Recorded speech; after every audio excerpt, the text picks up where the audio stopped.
Esa noche del 9 de noviembre de 2012 estaba nublado y a veces lloviznaba en la capital entrerriana. Matías Jiménez y Maximiliano Godoy habían decidido ver, en el playón de estacionamiento del barrio, si podían solucionar el desperfecto mecánico del auto, que no había forma de ponerlo en marcha. Maximiliano quedó junto al capot y Matías dentro del vehículo, tratando de hacerlo arrancar. Casi ninguno de ellos se percató de la rápida llegada de una moto con dos ocupantes.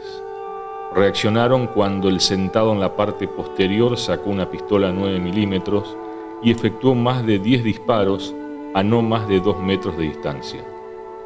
Maximiliano quedó tendido boca abajo en medio de un charco de sangre. Matías salió corriendo hasta su vivienda y recibió varios disparos en su espalda y en los glúteos en ese trayecto de 50 metros. La moto, con los dos individuos, se detuvo de golpe y le costó unos segundos hacerla arrancar. Cuando terminó de salir del playón, uno de los vecinos de la zona comenzó a efectuarle disparos desde la puerta de su casa y como respuesta, los de la moto le efectuaron otros. Ninguno de los dos se sacó el casco que tenían. El de la parte trasera, el ejecutor de todos los disparos, recién lo hizo varias cuadras después del playón.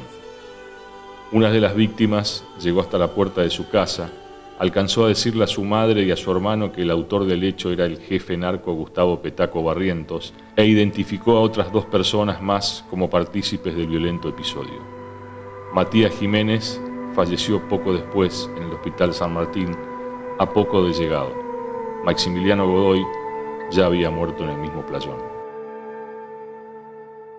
Yo ese día me encontraba de turno en la división homicidio. El hecho fue el 10 de noviembre del año 2012, donde somos noticiados de una balacera ocurrido en Barrio Paraná 20, en Temple Argentino y calle Garcilaso, lo que sería el playón ahí de entrada al barrio.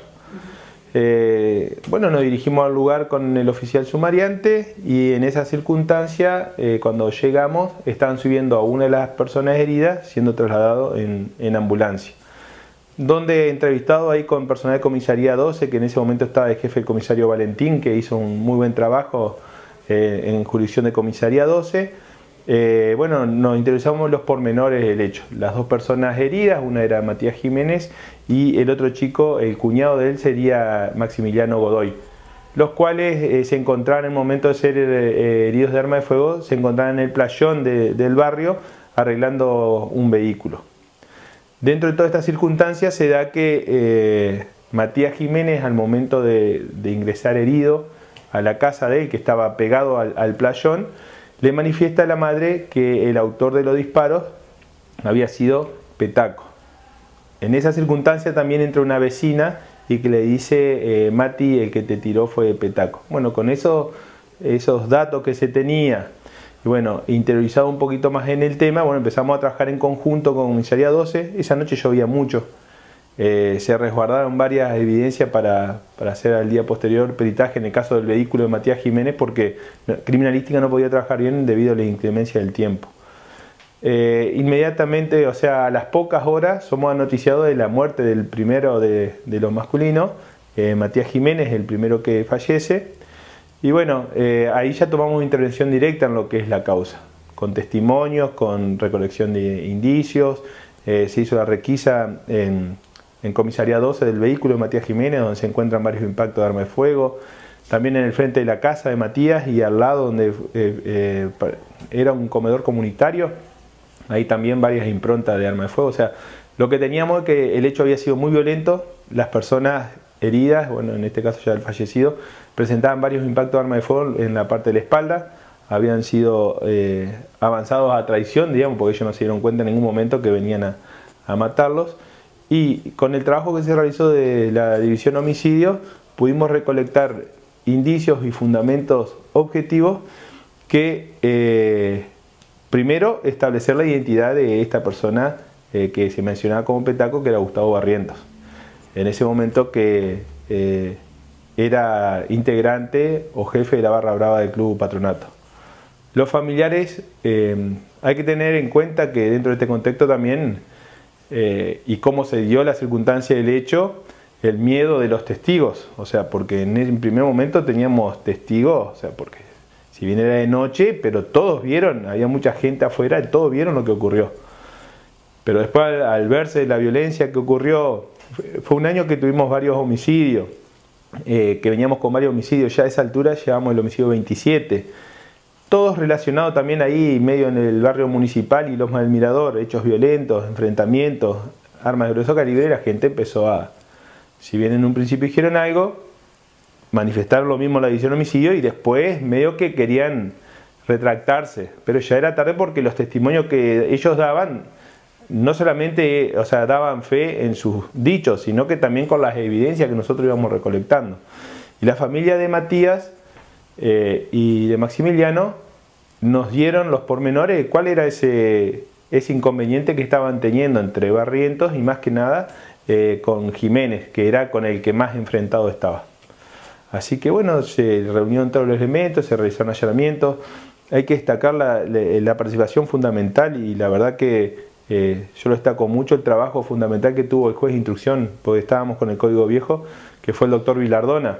La verdad que él participó de manera activa y por ahí ya te vuelvo a repetir, cuando se trata de hecho de suma violencia, tanto gente como todos somos seres humanos, la policía hay que tener en cuenta que al juez fueron a gritarle, a insultarlo, la barra misma de Colón de Santa Fe. Entonces siempre tirando para adelante, siempre disponiendo las medidas, nunca diciendo estamos seguros de algo, o sea, se le dan los elementos objetivos, él iba para adelante. Entonces eso a nosotros nos sirvió de mucho y fue una espalda grande que tuvimos para seguir con el avance de la investigación. Un tiempo antes, Matías Jiménez había tenido algunos encontronazos con Barrientos y su gente. Primero fue en la propia tribuna del Patronato, cuando se agarró a las trompadas con cerca de 8 hinchas cercanos al Petaco. Después tuvo un encontronazo en un boliche bailable de Paraná y se asustó cuando en cuestión de segundos 20 allegados al líder de la barra brava de Patronato lo rodearon para apretarlo si era necesario. Barrientos fue detenido en su casa del barrio municipal el domingo 11 de noviembre, en horas de la mañana, por orden del juez de instrucción Héctor Vilarrodona y fue derivado a la alcaldía de tribunales. Barrientos volvió a la cárcel, igual que en el 2008, cuando lo capturaron 3 años después del intento de robo al local de Red Megatone, en Avenida Almafuerte, donde terminó tiroteándose con 2 policías cuando comenzaron a perseguirlo. A poco de fugarse se escondió en el conurbano bonaerense y se metió en el negocio del fútbol. Tras ser capturado, la Sala Segunda de la Cámara del Crimen de Paraná lo condenó a 7 años de prisión.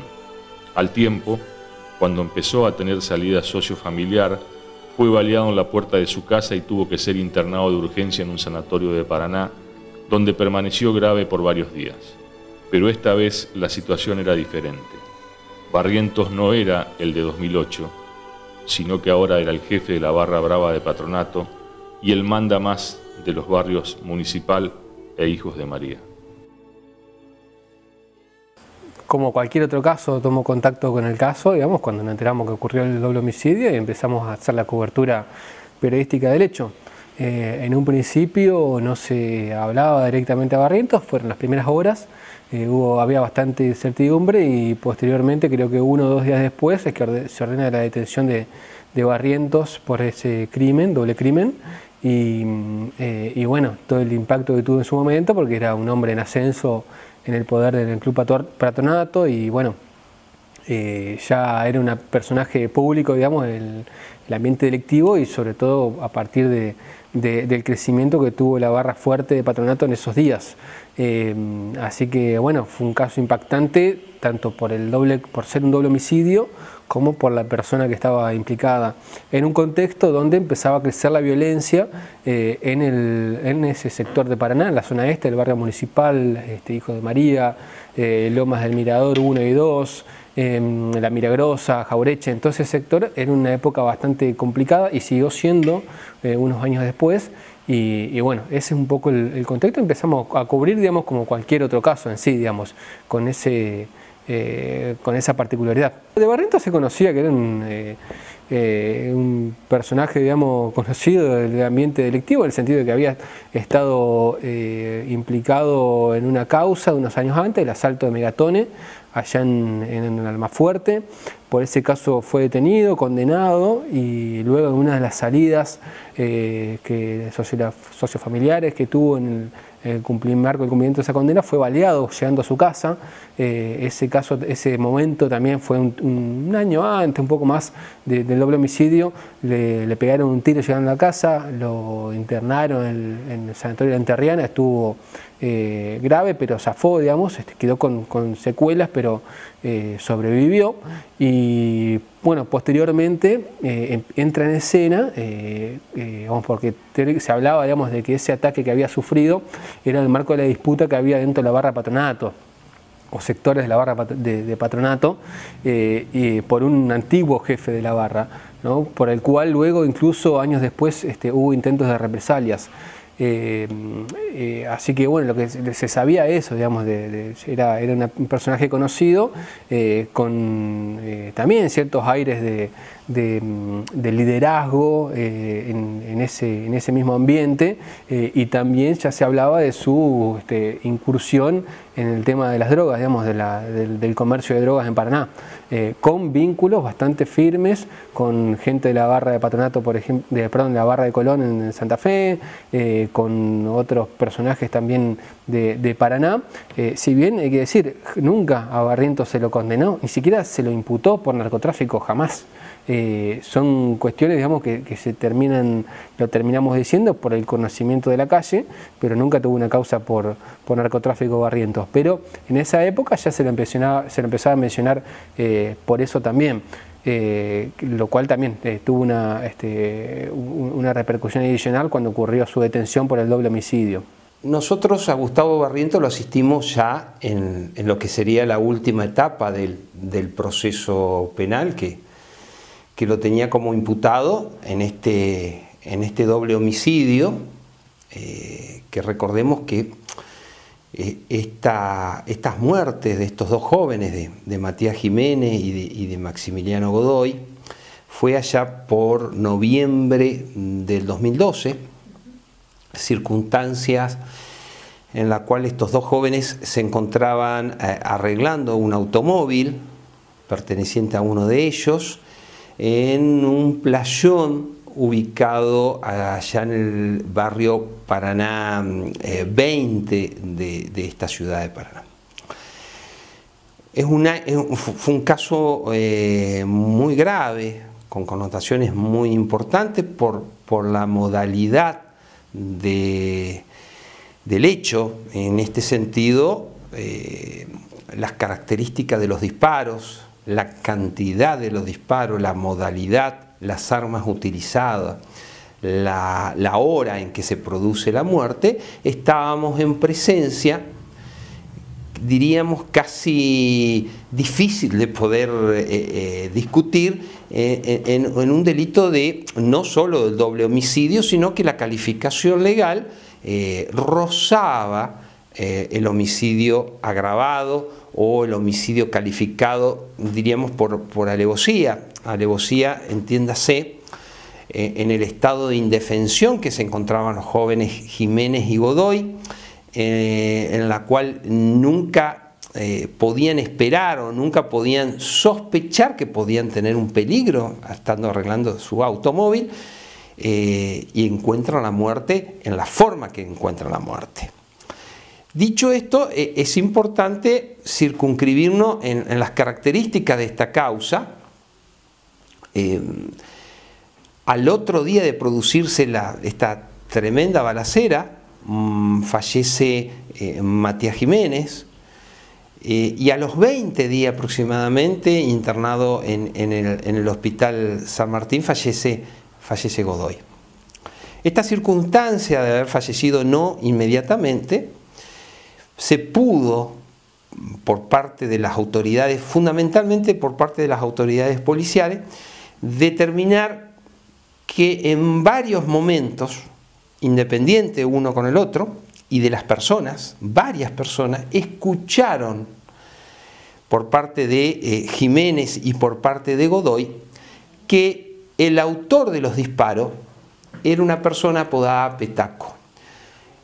Y siempre se habló que esta persona denominada Petaco como este apodo, era nada más y nada menos que Barrientos. Esto lo aclaran los familiares, los amigos.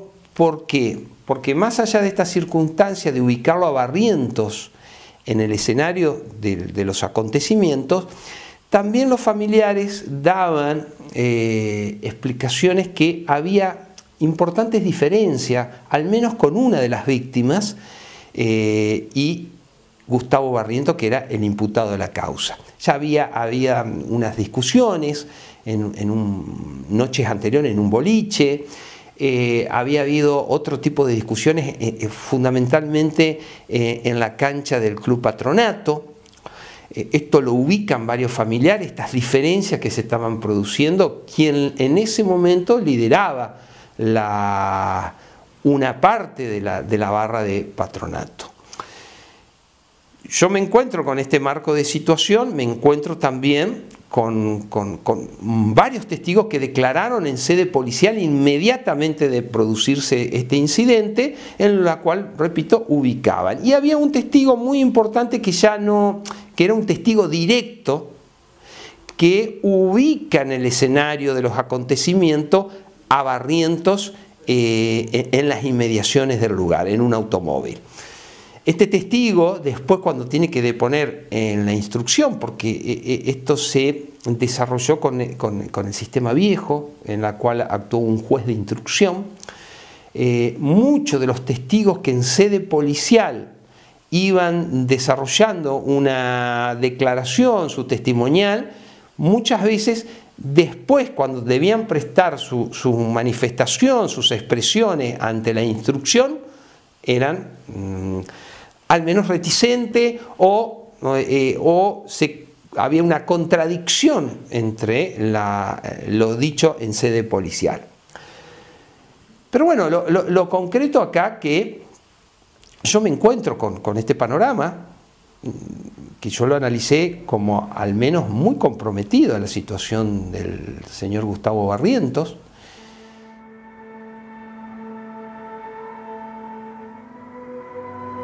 La reacción y presión sobre la justicia enterriana no se hizo esperar.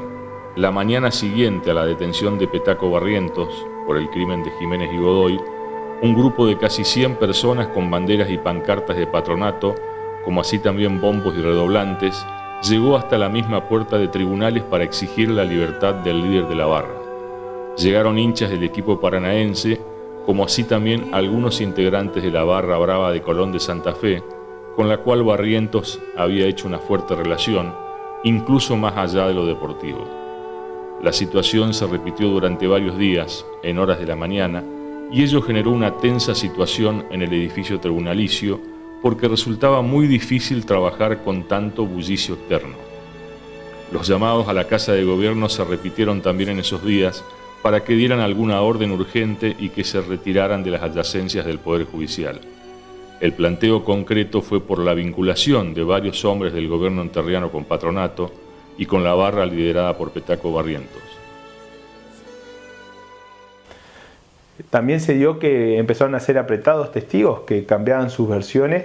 Ya lo habíamos tenido en otras causas donde laderos que formaban parte de la barra de Patronato, que participaron de otras balaceras, también se dedicaban a hacer esto, a apretar gente para que después cambiaran su testimonio. Entonces se hizo una causa que también, no sé en qué quedó esa causa, con escuchas telefónicas donde nosotros pudimos comprobar que testigos que daban fe y indicaban cosas en un principio, después fueron apretados para que cambien sus dichos. Es más, me atrevo a decir que la madre de Godoy cambió sus dichos totalmente. No sé si fue apretado o qué fue lo que pasó, que ella rotundamente cambió en una semana totalmente sus dichos. Algo que para nosotros fue llamativo y la verdad que nos sorprendió, porque se trataba de la muerte del hijo. O sea, a los pocos días muere el hijo. Nosotros, te vuelvo a repetir con los testimonios, hubo testimonios fundamentales donde lo ubicaron en el lugar, no solamente los dichos de Matías Jiménez y de una vecina, sino que distintos vecinos en distintas circunstancias lo cruzan ahí en el barrio, lo observan y bueno, entonces nosotros, no recuerdo bien si a los 2 o 3 días, nosotros le allanamos el domicilio. Él se encontraba en su casa, Barrientos se encontraba en su casa, y bueno, ahí se lo notificó la medida, se le allanó la casa y inmediatamente quedó detenido. Después ahí empezaron a ver todas las circunstancias que yo te voy comentando. Se hizo un muy buen trabajo de criminalística, si mal no recuerdo, o sea, el arma que se utilizó para dar muerte a estos 2 muchachos ya había sido utilizada en otros hechos de balacera en el barrio municipal, donde indicaban como autores también a gente allegada y que obedecía directamente a Gustavo Barrientos, que eran de la familia Basto. Entonces, con el trabajo en conjunto que se hizo, que fue muy importante desde la comisaría cuando llegó al lugar, desde el trabajo que hicimos de la división homicidio y criminalística, se aportaron todos elementos fundamentales que dieron fe a los testimonios y a las medidas que se tomaron. En el lapso de la causa cambiaron, no sé cuántos abogados tuvo Barrientos. Me acuerdo que me tocó ir a declarar en distintas oportunidades, porque en una era el doctor Marciano Martínez, después el doctor Salvatelli, después el doctor Rodríguez Allende, y así fue cambiando. ¿En qué contexto se dio que él llega a asumir su responsabilidad en el hecho y que acepta un juicio abreviado? La verdad que lo desconozco, porque o sea, eso se maneja en sede tribunalicia. Pero nosotros, con la tranquilidad que el trabajo que habíamos hecho había sido un trabajo objetivo, si bien nos faltó identificar para nosotros a 2 personas, porque hay que tener en cuenta que se dio una situación, las 2 personas iban en moto, con casco, todo fue muy rápido como ocurrió, y entonces por ahí, y más el temor que se fundó después, porque ya te digo, nunca he visto lo que pasó acá en la ciudad de Paraná, que el jefe de la Barra Brava de Colón e integrante de la Barra Brava vinieran a incidir en el trabajo de la justicia y de la policía, en la puerta de tribunales, pidiendo la liberación de una persona.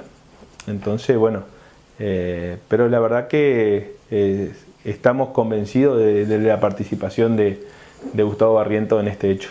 Y tenían muchos impactos en la espalda, más de 4 seguros, más todos los disparos que nosotros encontramos en la puerta de la casa de Matías Jiménez, porque a él en medio como que lo corren un tramo, y después en este comedor comunitario de la familia Alarcón, si no mal recuerdo. Entonces, pero fueron muchos disparos que se realizaron hacia ellos. Fue un juicio abreviado, en realidad fue un proceso, primero hay que tener en cuenta, fue un proceso bastante complicado, con cuestiones bastante inéditas en Paraná, porque cuando lo detienen hubo una movilización de la Barra Fuerte Patronato y otros personajes a tribunales reclamando la liberación de Barrientos. Hubo testigos que fueron apretados para que cambien su declaración. Yo recuerdo, bueno, no solamente en esos casos, en otros casos también, digamos, similares que afectaron al entorno de Barrientos, pero fue un proceso complicado para lo que se estaba acostumbrado en Paraná en esa época. Todavía eso de que aprieten testigos para que vayan a... Si bien ha habido casos donde ha ocurrido, pero de esa manera, con esa metodología, hubo incluso sospechas de que habían falsificado algunos documentos para presentar en la justicia e ir desviando la investigación.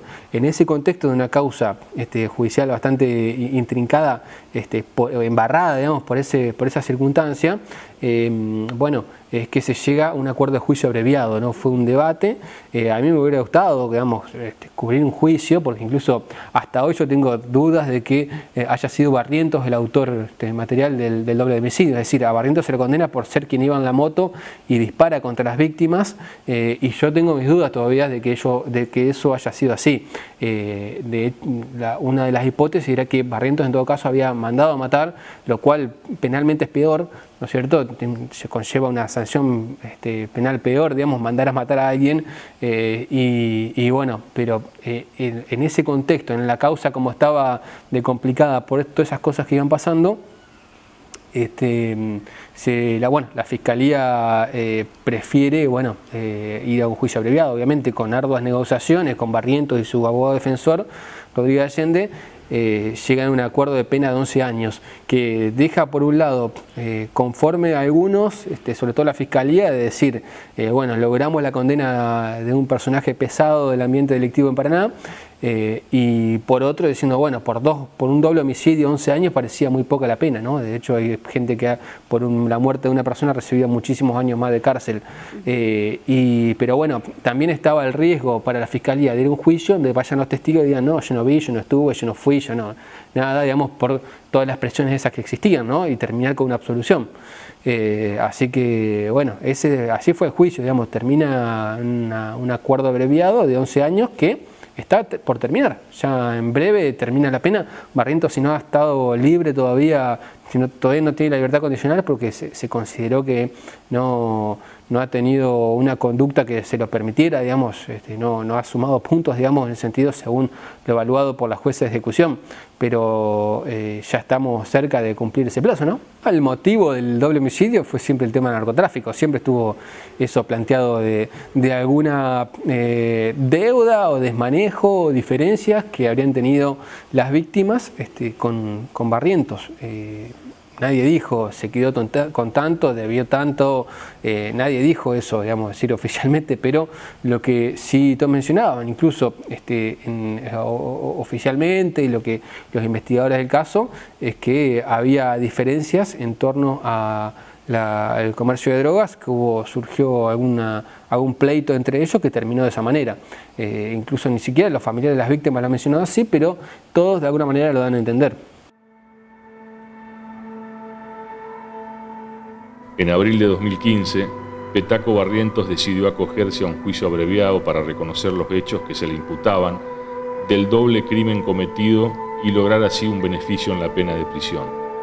El acuerdo fue firmado por el fiscal coordinador Rafael Cotorruelo, el abogado defensor Marcos Rodríguez Allende y el propio imputado Gustavo Andrés Barrientos como responsable de la muerte de Matías Jiménez y Maximiliano Godoy.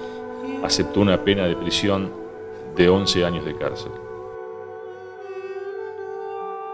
Para esa época yo era fiscal de cámara, actualmente me desempeño como vocal en el Tribunal de Juicios y también en el marco de un sistema diferente. En aquella época existía una división de roles dentro del Ministerio Público Fiscal, estaban los agentes fiscales que eran quienes llevaban las investigaciones. Yo esa causa, usted me habla del año 2012, que es cuando ocurre el hecho, estamos hablando de noviembre del año 2012, esa carga estuvo a cargo de agentes fiscales en ese momento. Y en el año 2015, principios del 2015, yo recibo la causa ya con la investigación completa para encarar lo que sería el debate, el juicio oral, ¿no es cierto? Ese sería el contexto. En ese marco es que el abogado defensor de Barrientos en ese momento inicia negociaciones conmigo para arribar a un posible juicio abreviado, ¿no es cierto?, evitar el debate oral y directamente cerrar la cuestión mediante ese mecanismo, que es más rápido, más expeditivo. Bueno, se hizo la negociación, la cual estuvo, considerando la trascendencia del caso, fue un doble homicidio, dos personas que fallecieron, las características del sujeto que no se pueden obviar, era un caso conmocionante. En la negociación de la misma estaba al tanto también el superior, el jefe de todos los fiscales, el procurador general. Digamos, se estableció esa negociación con el defensor particular, obviamente lo hablaba permanentemente con su representado, y en definitiva se arribó a una pena de 11 años de cumplimiento efectivo. A cambio de ello, Barrientos reconoció su participación penalmente responsable en el hecho, en la muerte de Godoy y de Jiménez, ¿no?, ocurridas el 9 de noviembre del año 2012, en la noche de esa fecha. Y el acuerdo fue sometido a la sala 2 en ese momento, ¿no? Ya no existe más, hoy con un nuevo sistema hay un tribunal de juicio, pero los integrantes en ese momento eran los doctores, la doctora Sili, que emitió el primer voto, estaba la doctora Badano y el doctor Gripo, quienes en definitiva avalaron el acuerdo, lo homologaron y dictaron la sentencia y lo condenaron a esta pena de 11 años. La acusación en ese momento, yo cuando la recibo, estaba imputado concretamente como el haber participado en este homicidio, ¿no es cierto? Es decir, que no se pudieron determinar y establecer la casi segura participación de otras personas que no fueron individualizadas, y en ese caso concretamente cuál es desde el punto de vista material, ¿no? Cuál es concretamente el rol que le cupo a cada uno. De todas maneras, en definitiva, por la participación que él tuvo en el evento, que básicamente recuerdo, ¿no? que había testigos indirectos, no directos del hecho, que habían escuchado de boca de las propias víctimas, que lo señalaron a él por el sobrenombre, como Petaco, como quien como quien formaba parte de esta gente que había efectuado estos disparos, ¿no es cierto? En definitiva sería una autoría material. De hecho, el juicio abreviado implica que el sujeto confiesa los hechos, y eso necesariamente se toma para desgravar la responsabilidad que él tiene, porque en definitiva él, al asumirlo, se prescinde de lo que es el día del juicio y se toma esto como una forma de colaborar con la administración de justicia. Por supuesto que, como en todo juicio abreviado, las partes de alguna manera juegan sus cartas. El juicio abreviado es un sistema práctico, necesario desde el punto de vista pragmático, ¿no? Si bien lo ideal es un juicio, porque todos buscamos aproximarnos con la mayor posibilidad a la verdad real, y el abreviado impide, digamos, ese escrutar, ¿no es cierto?, lo que ocurrió históricamente, algo que ocurrió en el pasado. De todas maneras, en esa negociación inclusive entran también determinadas cartas en juego, sobre todo las chances de obtener, por ejemplo, una condena. Era una causa compleja, era una causa con testigos que declararon en su momento en la instrucción, y no recuerdo ahora la cantidad, pero había algunos que luego de haber declarado en sede policial no mantuvieron sus dichos en sede instructoria. Era una causa en donde había una cierta, no digo incertidumbre, porque había elementos como para ir a juicio, pero no se podía garantizar el total éxito, ¿no es cierto?, del mismo, desde el punto de vista de los acusadores, que yo en ese momento era acusador, y por eso es que, obviamente, con la aquiescencia del jefe, del procurador general, es que arribamos como una solución la más práctica desde el punto de vista de la política criminal que se llevaba adelante en ese momento, es cerrarlo con un juicio abreviado y evitar la eventual incertidumbre, por decirlo de alguna manera, del debate. Y bueno, luego de analizar todas las probanzas, teníamos en principio que prepararnos para el juicio oral y público con este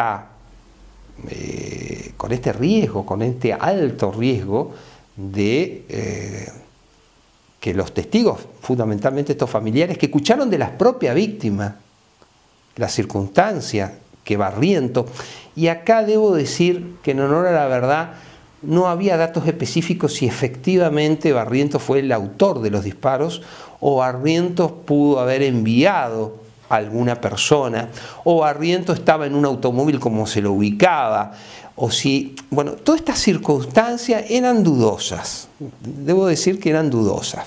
Pero más allá de estas dudas, no había duda alguna respecto a las manifestaciones que iban brindando fundamentalmente los familiares de las propias víctimas, que iban escuchando tanto de Jiménez y de Godoy en el hospital y en la inmediación, porque muchos familiares escucharon cuando estaban heridos en el lugar de los acontecimientos, y autoridades policiales, fundamentalmente de la División Homicidio, que pudieron escuchar de boca de Jiménez y también de Godoy esta circunstancia de ubicarlo a Barrientos como el autor responsable.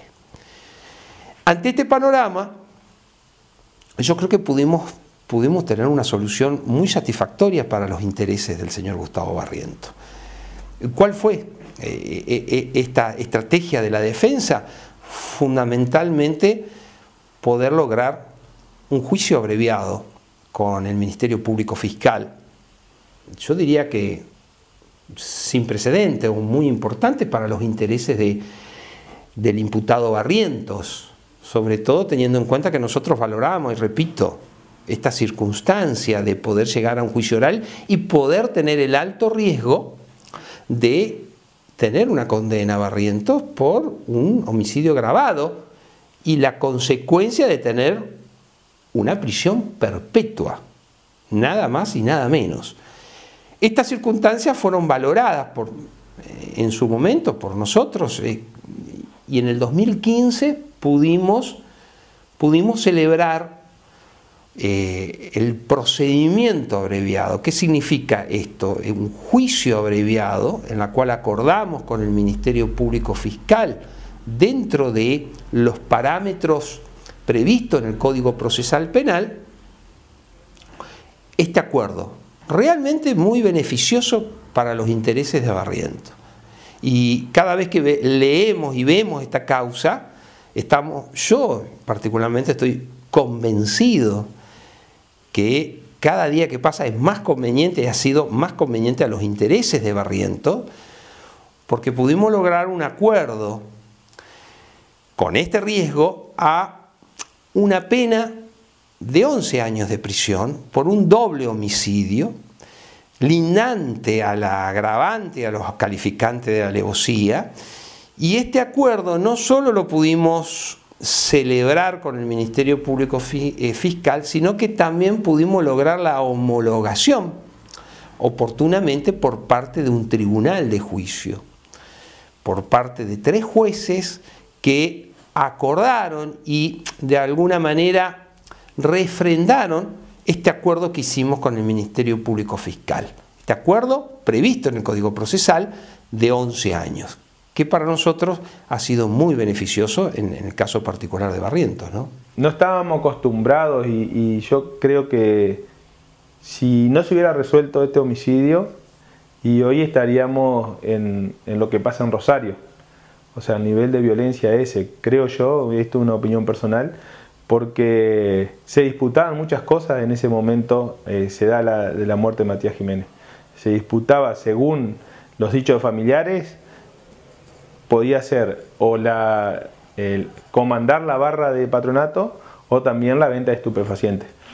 Y bueno, todo esto termina y enmarca en lo que es la violencia, o sea, suscitada una violencia que era extrema, porque te digo, muchas veces también había inocentes que no tenían nada que ver con los enfrentamientos y terminaban heridos. En este caso, nosotros pudimos comprobar que era manifiesto los malos entendidos y digamos, el enfrentamiento que tenía el mutuo, Barrientos con Jiménez y Jiménez con Barrientos. O sea, Jiménez había sido golpeado en una ocasión que estaba con su hija en la cancha de patronato mirando un partido, porque lo relacionaron que él de esa manera quería empezar a observar y hacerse cargo de lo que era la barra.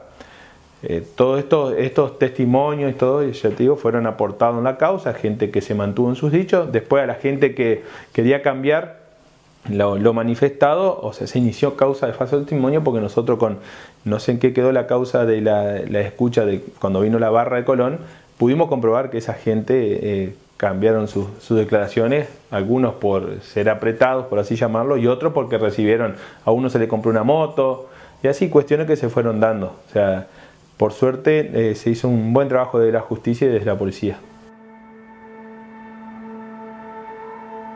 Luego de un cuarto intermedio, el tribunal, integrado por los camaristas Elisa Sili, Marcela Badano y Alejandro Gripo, resolvió aprobar por unanimidad el acuerdo judicial. Barrientos fue derivado en principio a la cárcel de Paraná, pero al poco tiempo pasó a la unidad penal de Gualeguay. De todas maneras, también la incertidumbre cesaba por parte del imputado, porque ciertamente el imputado sabe que si va a juicio, la pena que le íbamos a pedir iba a ser mayor, y si bien el tribunal no está obligado, pero el riesgo era ese, ¿no?, que se le pide y eventualmente se le imponga una pena mayor. Los hechos no se pueden traspolar unos a otros, más allá de que acá había 2 víctimas, pero el otro hecho con 2 víctimas es totalmente diferente, modalidades de realización, características del sujeto. En este caso es importante, digamos, siempre el Ministerio Público Fiscal lo tiene en cuenta, que las víctimas participaron porque tenían querellante particular, estuvieron presentes y fueron informados de los alcances de este acuerdo y prestaron su conformidad con el mismo. Básicamente fue eso, pero era así un caso muy conmocionante y como tal, de ese tipo de hechos está al tanto toda la cúpula, ¿no?, del Ministerio Público Fiscal. Por ahí no son casos tan menos trascendentes que quizás se cierran de otra manera, eso sí. Recuerdo también, todos en el Poder Judicial estábamos de alguna manera al tanto, nos afectaba, porque recuerdo que días antes había visto hasta una manifestación de gente que lo apoyaba. Él estaba vinculado a la barra brava de Patronato, y que inclusive irrumpieron adentro de tribunales, una cosa absolutamente poco común, ¿no es cierto? Más allá de que eso no aplica como elemento de presión, pero era algo que nos había llamado mucho la atención. Es que está por cumplirse la condena. Fíjate que le condenan a 11 años y él está preso desde cuando ocurrió el hecho, año 2011, o sea que le queda un año más de prisión. Ya, digo, para cualquier otro caso, en general a esta etapa del cumplimiento de la pena ya podría estar con libertad condicional. Si no tiene la libertad condicional es por el comportamiento que ha tenido en la cárcel, según lo que evalúa la jueza, ¿no? Y él recorrió varias unidades penales. Primero estuvo en Paraná, donde se comprobó en algunas causas judiciales que seguía dirigiendo la barra Patronato, hablando con dirigentes de Patronato, pidiendo entrada, manejando todos los negocios alrededor de los partidos de Patronato, dirigiendo balaceras, aprietes, hechos delictivos. Desde ahí que lo trasladan a Gualeguay. En Gualeguay era amo y señor de la cárcel, hasta llegó un grupo de cumbia a tocar para un cumpleaños o algo por el estilo. Y bueno, también creo que estuvo un tiempo en la cárcel de Gualeguaychú, estuvo un tiempo en la Unidad Penal Federal de Resistencia. También no sé si estuvo en Ezeiza o Marcos Paz, uno de esos penales también, en Ezeiza, y bueno, lo regresan a Entre Ríos. Yo asumo la defensa de Gustavo Andrés Barrientos ya en la plena etapa de ejecución de la pena. Es decir, recordemos que la ejecución de la pena es una instancia que comienza cuando la sentencia de una persona que ha sido condenada, ha sido declarada culpable de un delito, queda firme. Entonces, en esos inicios se realiza lo que se llama cómputo de pena, luego se confecciona el régimen progresivo de la pena y comienza con ello una nueva etapa para la persona, que es, a mi modo de ver, la etapa más complicada de llevar adelante y muchas veces la más invisibilizada. Que es, digamos, en donde los equipos criminológicos y los equipos técnicos del juzgado de ejecución de penas y medidas de seguridad evalúan el progreso o no de la persona que está cumpliendo una pena. Ahí es cuando yo tomo intervención y puntualmente referente a un pedido que él había realizado de traslado definitivo a la unidad penal número 1. Es decir, Barrientos había sido trasladado de unidad penal desde la unidad penal 1 a una unidad del interior, no recuerdo bien ahora si era la de Gualeguaychú, y luego de allí fue trasladado a la unidad penal de Ezeiza, en el complejo penitenciario de Ezeiza, que hasta allí fui también, allí fue donde yo conocí a Gustavo Barrientos, cuando él estaba alojado en el complejo de Ezeiza y estaba a la espera de que se resuelva una impugnación extraordinaria que había había planteado el abogado que estaba ejerciendo su defensa en ese entonces, el doctor Bartorelli. Bueno, yo ahí lo patrocino a él también en un planteo. Bueno, luego se termina resolviendo la impugnación extraordinaria. La sala del Tribunal del Superior Tribunal de Justicia, que se lo traslade a la unidad penal 1, que había sido, le asistía razón a la defensa de Barrientos en cuanto a que él se encontraba alejado de sus vínculos familiares y era una situación insostenible y que le provocaba a él un gravamen, digamos, estar alejado de sus vínculos. Entonces, a él se lo opera el traslado a la unidad penal 1 y ahí ya comienza mi actividad plena como defensora en la ejecución de pena. Haciendo, bueno, muchos planteos que generalmente son los que comúnmente interesan a las personas que están cumpliendo una pena. Por ejemplo, que, bueno, el usufructo de salidas sociofamiliares, bueno, que a él, si bien se le otorgaron, nunca las pudo gozar porque justo advino toda esta cuestión de la pandemia y de las restricciones que se dispusieron para, bueno, proteger la salud de la población carcelaria y también, bueno, todos estábamos restringidos en en ese entonces, digamos, ya por el año 2020. Y finalmente también intervine en lo que es la solicitud de su libertad condicional, que finalmente le fue denegada. También, bueno, haciendo una serie de planteos, incluso una cuestión novedosa que yo nunca le había echado mano en otras ejecuciones de pena, que es proponer un perito de parte. Es decir, las personas que están cumpliendo una pena también tienen la posibilidad, porque la ley lo prevé así, de nombrar un perito psiquiatra o perito psicólogo de parte que pueda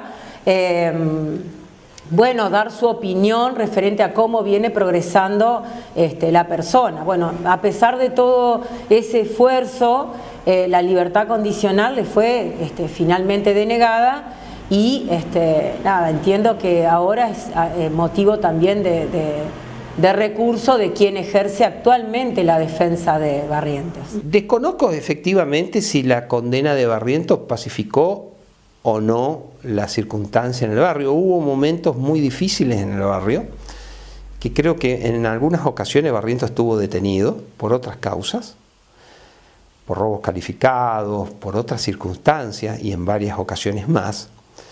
Y se producían muchos sucesos, muchas balaceras, muchas circunstancias graves en el barrio, donde vivía Barrientos y donde vive actualmente Barrientos. Entiendo que lo que hoy hay en el barrio es otro momento histórico.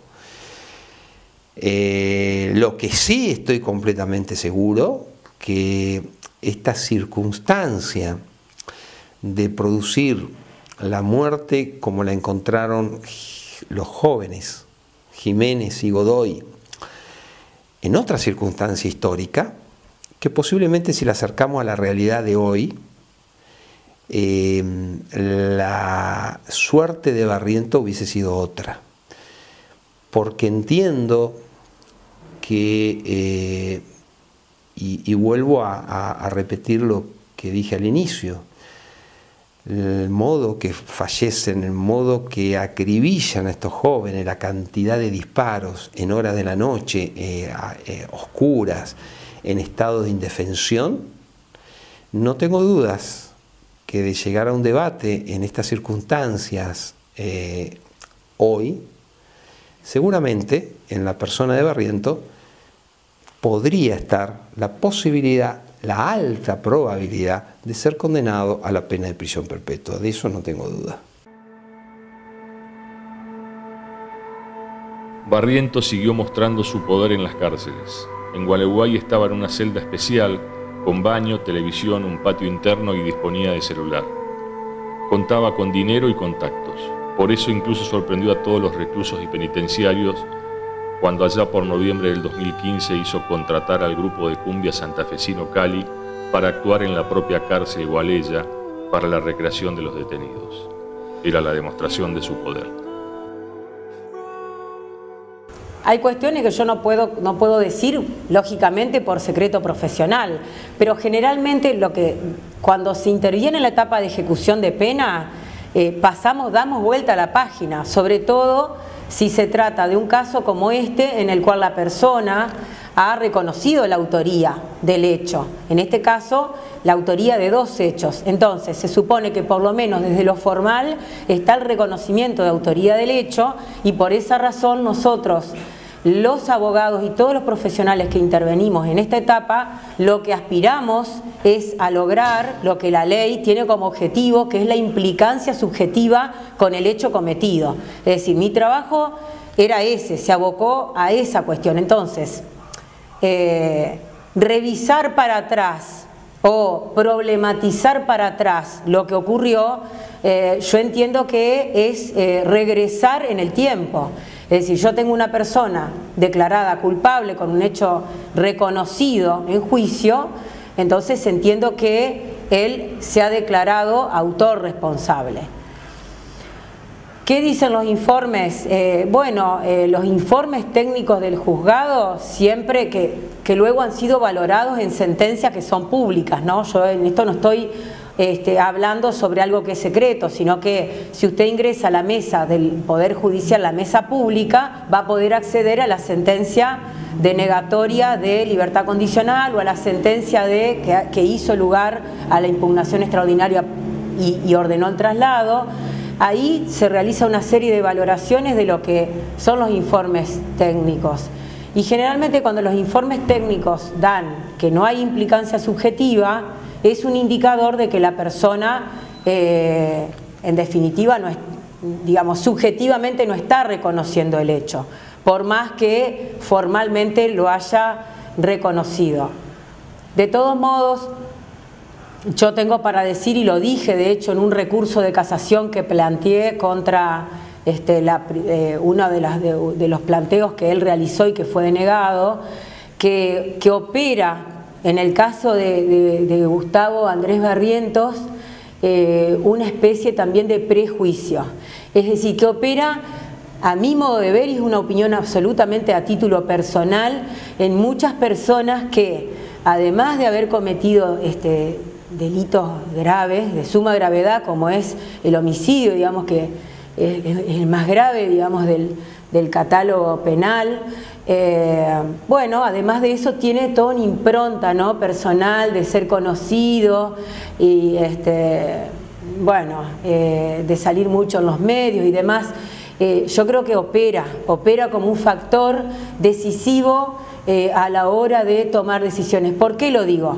Porque, por ejemplo, en los informes criminológicos que se confeccionaron en la unidad penal del complejo de Ezeiza, donde Barrientos es uno más, si se quiere, del resto de los internos alojados, bueno, son absolutamente disímiles a las conclusiones a las que arribaron los equipos aquí.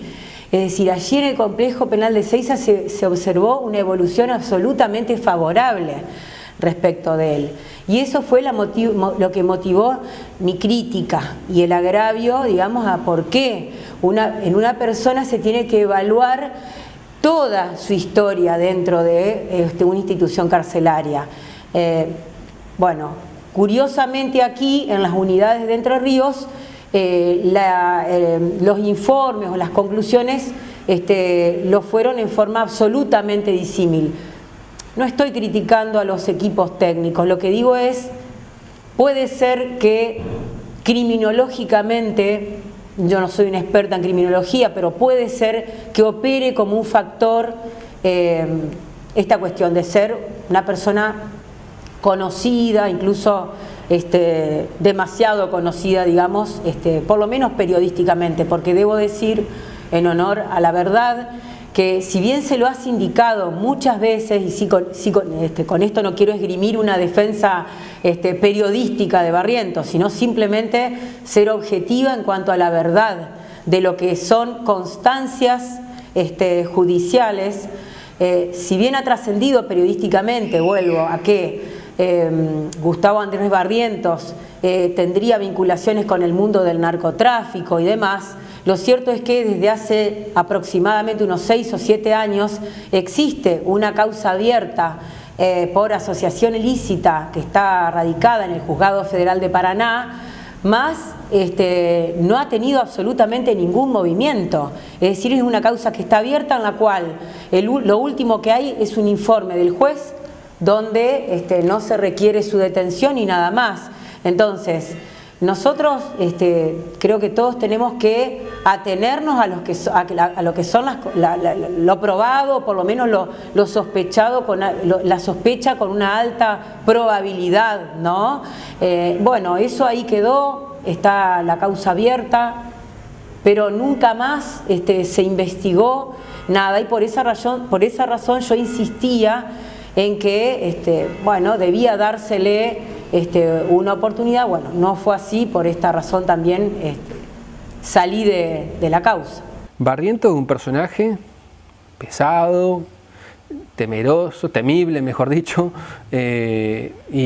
pero que no hubiera crecido y no hubiera llegado quizás a ser quien fue y a hacer lo que hizo sin no digo respaldos, pero sin el aliento o el dejar hacer de algunas autoridades, porque el poder que tuvo dentro de la barra de Patronato fue de la mano de algunos dirigentes encumbrados. De hecho, en una causa de escuchas telefónicas habla directamente con dirigentes del club pidiendo entradas, incluso y también con dirigentes políticos. Recordemos que estuvo muy vinculado a el hijo del ex gobernador Sergio Urribarri, estamos hablando de Mauro Urribarri, en torno también a los negociados del Club Patronato, y a cada vez que la barra fuerte se la citaba para un evento, para un acto o algo por el estilo.